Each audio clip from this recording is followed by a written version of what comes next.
Não. Os caras cometem muita injustiça. É demais. Mas, general, passando a palavra para o senhor, o senhor falou, eu estou vendo atrás aí uma bandeira do Rio Grande do Norte, mas antes o senhor morou em Roraima, como o senhor mesmo tinha dito.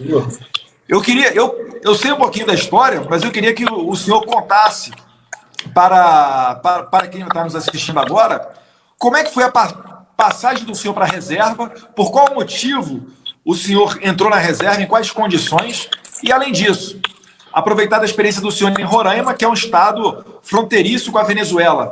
Como é que ocorreu essa ditadura venezuelana? Porque eu fico dizendo que você não dorme numa democracia e acorda numa ditadura, que isso vai acontecendo aos poucos, né? Você perde a liberdade de expressão, perde a liberdade de imprensa, daqui a pouco está ocorrendo presos políticos, enfim. Conta pra gente a história do senhor em Roraima, quando foi para a reserva, e o que o senhor aprendeu com a ditadura da Venezuela do que não fazer aqui para não repetir no Brasil? Eu morei como militar da ativa 3 vezes em Roraima, lá em Boa Vista. Nas 2 últimas vezes eu comandei o batalhão de fronteira e depois comandei a brigada de fronteira. E na primeira vez fui oficial de operações e de comunicação social. Então eu conheci bem a realidade na fronteira do Brasil com a Venezuela e com a Colômbia e com a República Cooperativista da Guiana.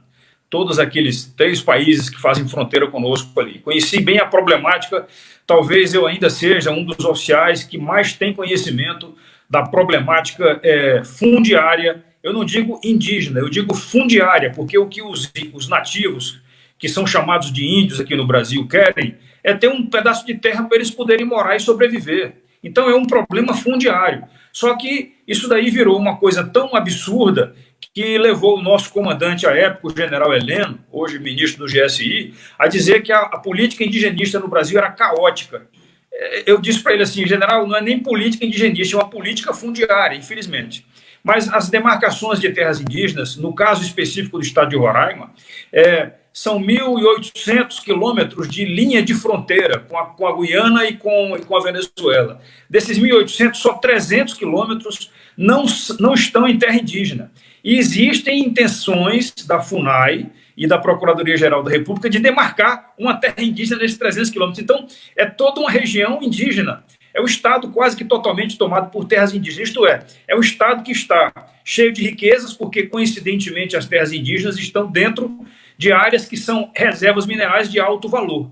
Tá certo? Então, eu fui contra a demarcação da terra indígena Raposa Serra do Sol, como também tinha sido contra a terra Yanomami.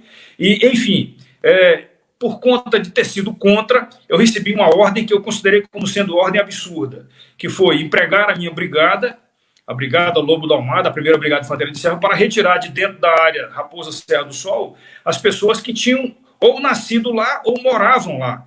A grande maioria das pessoas que estavam na época lá eram fazendeiros que foram com o programa Calha Norte, já estavam lá há 35 anos produzindo arroz, gado, né? Então a pecuária e a agricultura. Infelizmente, esse pessoal foi considerado como sendo invasor e foi mandado retirar de lá. E um caso emblemático foi o do seu Joaquim, que era o proprietário do Lago Caracaranã. Na época, o seu Joaquim tinha 87 anos de idade e tinha nascido naquele local, junto ao Lago Caracaranã. O seu Joaquim foi considerado invasor.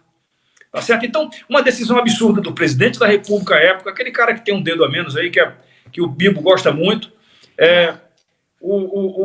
a decisão dele referendada pelo Supremo Tribunal Federal. Então, meus amigos, não é de hoje que a gente observa decisões do plenário do Supremo que não levam em conta a harmonia do país como um todo. Então, decisão absurda, eu questionei, resolvi não cumprir aquela ordem, disse que mandasse, então, nomeassem um outro comandante da brigada. O general Heleno também não concordou que a missão fosse cumprida pela tropa do CMA. Moral da história, eu pedi reserva porque fui deslocado do comando, me tiraram do comando. Eu pedi reserva porque eu disse, se me tirarem do comando, eu vou pedir reserva. O Exército vai saber e o Brasil vai saber que um general e depois 2 generais na Amazônia foram contra. Depois, quando isso daí se tornou público, os demais generais, um deles era o general Mourão, o outro o general Peixoto, vários generais que comandavam as brigadas na Amazônia também se posicionaram contra essa situação e o Exército acabou não sendo empregado. Quem fez a retirada foi a Polícia Federal, infelizmente foi obrigada a cumprir a ordem do Supremo, e hoje a gente está tendo uma situação lá dentro da Venezuela que é os nativos lá, né, que são chamados de indígenas, morrendo de fome, sem assistência de saúde, sem assistência social que eles precisam ter, e talvez até assistência de trabalho. Tá certo? Então, o que aconteceu em Roraima foi isso daí. Já com a Venezuela, infelizmente, o Hugo Chávez, quando se apoderou do poder, ele encontrou as Forças Armadas muito politizadas, e isso daí é uma falha, as forças policiais e as Forças Armadas excessivamente politizadas. Então, o que a gente tem aqui no Brasil é diferente. As pessoas estão aí colocando alguns áudios aí agressivos às nossas Forças Armadas, mas não. As Forças Armadas brasileiras, eu falo como oficial da reserva, elas estão dentro do seu papel constitucional, dentro das casernas, dentro dos quartéis, cumprindo o seu papel de acompanhar a situação, acompanhar o que está acontecendo e não estão interferindo em nada em relação a qualquer situação que envolva. Agora, é claro, assim como eu fui 36 anos dentro do Exército, com certeza absoluta hoje, as Forças Armadas estão acompanhando a situação e caso a nossa Constituição realmente venha a ser agredida de maneira mortal, eles vão entrar no circuito para não permitir que isso venha a acontecer. Esse é o meu posicionamento como general da reserva, tá certo? Como militar da reserva, pelo que eu sei do que acontece lá dentro. Não aconteceu isso na Venezuela e descambou para essa situação de corrupção generalizada, perda de controle total, quebra da estrutura de harmonia entre os poderes, porque o poder judiciário lá foi cooptado pelo poder executivo e o legislativo se perdeu, porque reagiram, elegeram um Congresso que era um Congresso equilibrado e esse Congresso foi dissolvido pelo então presidente, que depois a gente sabe que não é uma democracia. A Venezuela perdeu o espírito de democracia e hoje o povo venezuelano, haja vista a Operação Acolhida desencadeada pelas Forças Armadas lá na fronteira, o povo venezuelano hoje está morrendo de fome, morrendo por falta de atendimento médico, morrendo por falta de condições de trabalho, e é lamentável, um país que eu conheci e que tinha orgulho de poder visitar como turista, porque eu via a qualidade que eles tinham em alguns locais lá, melhorando os outros espaços. Essa é uma realidade de fronteira, e a mensagem que eu deixo nesse sentido, Eduardo, é aquela história da ordem. Ordem absurda, a gente não cumpre, a gente questiona. Eu falei isso daí para o então ministro da Defesa, que era o doutor Nelson Jobim, quando ele me questionou sobre o não cumprimento da ordem, eu disse para ele, ministro, se o senhor tivesse frequentado os quartéis, como eu frequentei desde o primeiro ano de academia, o senhor estaria consciente de que ordem absurda não se cumpre, se questiona.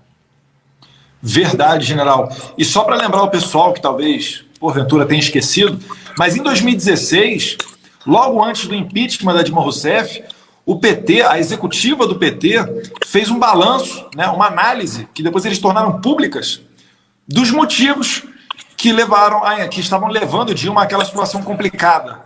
E um deles era porque eles não conseguiram dobrar as academias militares e nem fazer promoção de generais que fossem, vamos dizer assim, tivessem afinidade com a ideologia do PT. Então, claro, deputado Eduardo, deixando claro que as promoções de generais são assinadas pelo presidente da República, mas são decididas dentro do alto comando do Exército, do alto comando da Marinha, o alto comando da Aeronáutica. Não existe interferência do presidente da República. Isso é uma coisa que é importante que todos saibam. Não, perfeito. E ressaltou também o trabalho da Operação Acolhida, que é um trabalho que acabou virando referência internacional, né? Ali existem várias ONGs, com operações internacionais, está aqui no da ONU, estão as Forças Armadas, mas realmente o Exército é que faz a coordenação e conseguiu dar dignidade para aquelas pessoas, porque eu fui ali antes e depois da Operação Acolhida. Claro, não conseguiu abarcar todo mundo, porque é muita gente que foge da perseguição e da fome na Venezuela, mas, na medida do possível, tem dado uma assistência àquelas pessoas. E, Bibo, ainda falando sobre Venezuela, Eu tô vendo que atrás do senhor aí tem uma telinha com várias fotos passando, às vezes passa a bandeira do Rio Grande do Sul, como agora. Está na outra ponta do Brasil, mas o senhor fala muito da Venezuela e eu queria que o senhor falasse um pouquinho com relação a essas questões. Como é que é a liberdade de expressão na Venezuela, como é que é a liberdade de imprensa e como que a Venezuela se tornou essa ditadura hoje em dia. Não, eu lembro muito da Venezuela, porque se o Haddad tivesse vencido o PT, o que é o parâmetro deles, por incrível que pareça, é a Venezuela. Quem eram os grandes parceiros dos governos Dilma e Lula? Parceiro deles era Cuba, Bolívia, Venezuela.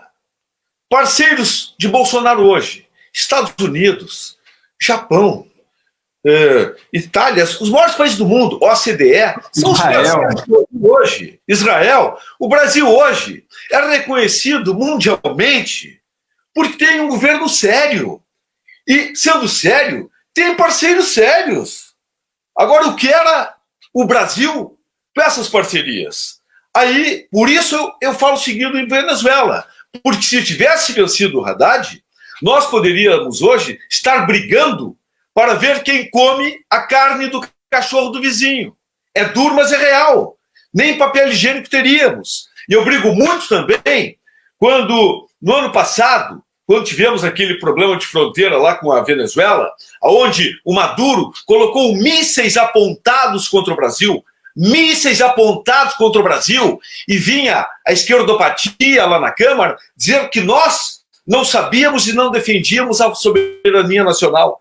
Eu digo que quem não defende a soberania, quem não ama o país, são vocês, porque vocês vêm aqui defender Maduro quando está apontando mísseis contra o seu país. Vocês é que não defendem a soberania do nosso Brasil. Vocês não têm brasilidade, vocês não sabem o que é amor à terra, a nossa terra, o sentimento telúrico, que é o sentimento de amor à terra. Tem o ufanismo, que é amor ao seu país, e telúrico é amor à terra. Eles não têm sentimento algum. E até eu ofereci para os 10, 15 de vocês aí, eu pago a passagem só de ida para Cuba, Venezuela, mas volta nem pensar. É assim, porque essa esquerda que nós temos, infelizmente, é uma esquerda que não respeita ninguém. Eu, há uns 15 dias atrás, encaminhei um ofício ao Rodrigo Maia, exigindo dele que fosse firme na mesa e não permitisse quebra de decoro parlamentar quando a líder, infelizmente uma gaúcha, líder do PSOL, a Fernanda Melchiona, ela chama constantemente o presidente Bolsonaro de psicopata e de família quadrilha. Eu não admito isso. E o presidente da Câmara não pode admitir. E eu, na tribuna, mesmo remotamente, eu fui firme com ela, eu não ofendo ninguém. Eu combato muito a oposição, mas eu respeito, não atinjo honra, integridade de ninguém. Mas eu sou firme quando é país que está sendo defendido, ideologia, acabar com o comunismo. Eu dei uma chamada tão séria nela que no resto do dia ela não apareceu mais. E amanhã eu estarei presente em Brasília. E não admito. O Eduardo Girão, não é que eu queira, eu não sou uma pessoa, tô aqui para combater a esquerda. É que me dizem, tu defende mais Bolsonaro. Não é que eu defenda Bolsonaro. Eu sou contra comunismo, eu sou contra a corrupção, eu sou contra quem não ama a pátria e, coincidentemente, cai no pensamento de Bolsonaro. Então, o que eu faço é isso, é defender meu país, defender família, que hoje nós estamos vivendo um momento muito difícil. Ontem, eu não pretendo deixar assim.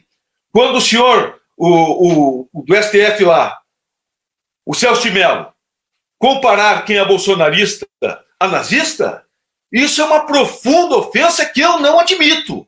E esse senhor, não estou desrespeitando, mas já está na hora de ir embora,